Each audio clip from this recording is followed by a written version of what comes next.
అందరికీ నమస్కారం. శ్రీమాత్రే నమః. ఆగస్టు 31వ తారీఖు రాధాష్టమి వస్తుంది. ప్రతి ఏటా భాద్రపద మాసంలో వచ్చే అష్టమి శ్రీకృష్ణ పరమాత్మ పూజకు విశిష్టమైన రోజు.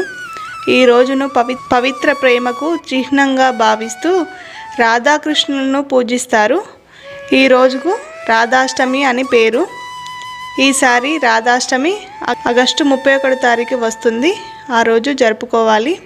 ఈ రోజున భక్తి శ్రద్ధలతో రాధాకృష్ణులను పూజించడం వల్ల కుటుంబ సంసార జీవితం సుఖంగా ఉంటుందని, భార్యాభర్తల మధ్య ప్రేమానురాగాలు పెరుగుతాయని భావిస్తారు. శ్రీకృష్ణుడి ప్రేయసి రాధ జన్మదినం సందర్భంగా రాధాకృష్ణుల విగ్రహాలకు అభిషేకం చేసి అందంగా అలంకరించి శ్రీకృష్ణుడి భక్తి గీతాలు ఆలపిస్తారు. రాధారాణిని కీర్తిస్తూ అద్భుతమైన పాటలు ఆలపిస్తారు.